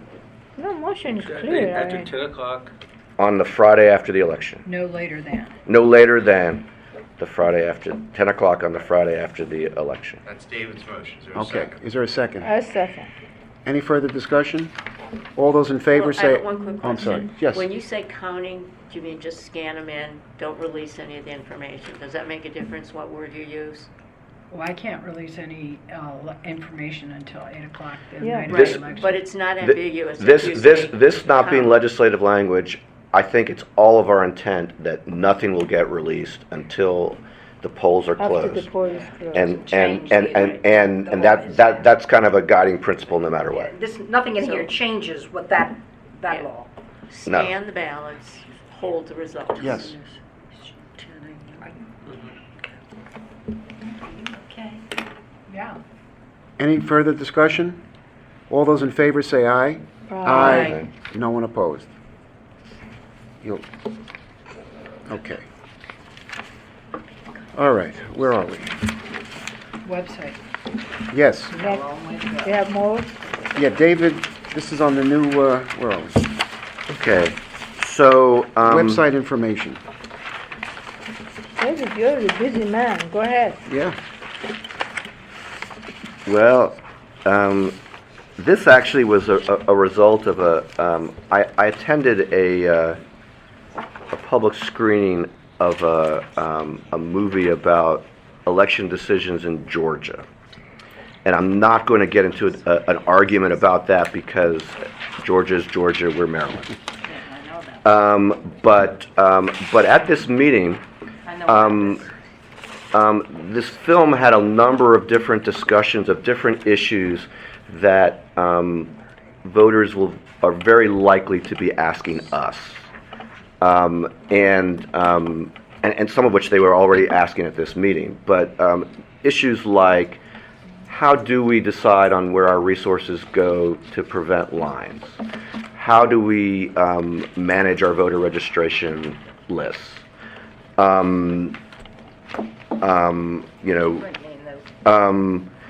Basically, the idea is that there are a number of questions that are going to come up over and over again, where we are very different than other states because each state does things in its own way. How do we decide about moving polling places? What are the criteria for when we move polling places? And what my thought was that if we were to have, it started with my suggesting to people that they should look at the presentation that was done for our January 2019 board meeting on wait times, because I thought it was very analytical about what the problems were and where they came from. And it occurred to me that for someone to find that, it's very complicated to go to our website in order to find it. And the other thing is that, you know, we've done a lot to address wait times, including additional resources in a bunch of different ways, and that should also be, you know, in a place on the website. So what my thought was that there are a number of kind of recurring questions that we're going to get from voters, where that probably some of which we already have on our website, but it's not as easy to find. Some of which we don't already have. That if we were to put them in prominent places on our website, it will save us a lot of complaint later from people trying to understand what it is, you know, that we actually do. Jessica did a presentation for us about voter registration, you know, about managing the voter registry. I don't remember which meeting it was at that we did it. List maintenance. I'm sorry? List maintenance. List maintenance, yes. Do you remember when that was, Margaret? Because She's done it twice, but. Okay. July. Okay. Purging voters. Okay, yes, well, calling it that may not be the best, but I'm okay with that. you know, but the idea would be is that the things, you know, we've asked a lot of these questions ourselves, but for the public out there, it's not easy to find. And so my thought was to get that information out there long before our primary, long before early voting, so that when people say, you know, why is it that we do X, you know, that we have that. There's a lot of interest in knowing how is it that we decide on, you know, how many scanners go to different places. Again, I would just put it up there as to what it is that we do, understanding that, you know, we only have the information that we have, but that we get it out there before people. We wouldn't make people figure out which board meeting it was at in order to be able to find that. I think there's a lot of things. I'm very excited by what we saw today about what can be done on one's phone, but I think there's also a lot of things that could be done on our website that will make the skeptics. And I believe that there are skeptics probably in both political parties and in no political party, that I think they'll feel a lot better if we put the information out there, because I think we know that the work we're doing on these issues is very carefully done in accordance with law, and Do you have that list, Jim? I'm sorry? Jim, listen to me. David, do you have the list of questions? I have kind of a partial list of questions. Could this be Yeah. done under Frequently asked questions? I think that And now and then, maybe a floater across the top, so when people go, today's question is, I would suggest to you that if someone has to dive into frequently asked questions, that will be not as effective as if we say, have something that says interested in, you know, how the board decides, you know, where to locate a polling place. Click here. Interested in, you know, our analysis of wait times and what the board has done to address wait times. Click here. like people put, like the ads put down the side. Yes. Oh. Yes, or across the top. I don't, you know, I'm just saying that we have a long list of frequently asked questions, but I think it's hard for people to, you know, to find the particular thing that they're looking for. So. Mr. President, I think this is a substantial project in terms of this request, and we have a limited number of IT people, and we have to work with the county Department of Technology Services. What I would suggest is, David, if you could provide us the questions that you're interested, at least initially, trying to get answered, then I would be able to talk with Janet and, I'm sorry, I can't think of the young lady's name that to see what we can do. We have been admonished by the public that we need to put election day and early voting information and things that are new front and center, which is what we've tried to do with the banner that moves across. Let us look at these questions that you have and see what we can do to integrate them in a manner that is easy to find, or at least answers the questions. It may not always be easy to find, Right. because there's just so much information that everyone is demanding that is appear on that website, and we have no choice but to follow the county format. Who's in charge of our website? But to follow the County, The county. Montgomery County Well, Department of who on Technology. who on staff is responsible for keeping it updated? IT. Janet? Janet. Okay. Alan? Okay. Yeah, when we get to doing more work on the website, I suggest that they look at the calendar. This is the calendar for our board, and the calendar has holidays, but I think you should put in there early voting days, election days, deadlines to request, absentee ballots, those kind of things, so that people can see those as well. That particular calendar at the bottom, we don't control. You The don't? county does. Really? This one that you just distributed? Can we take the link off of it? No, well, I can talk to my partner and see if she can add dates. Well, or change its title to, holiday calendar, or May I Observance suggest, calendar. this is a very good idea and something that needs to be done, Yes. Mr. Chairman, and that you put together a committee consisting of those who are most interested to come up with the idea and to work with Margaret on it. Do we need a committee? If anybody has a No, suggestion? can't you just send me Yeah. suggestions? Yes. when I second send that when I send Margaret my suggestions, is it okay for me to send them to everybody? Sure.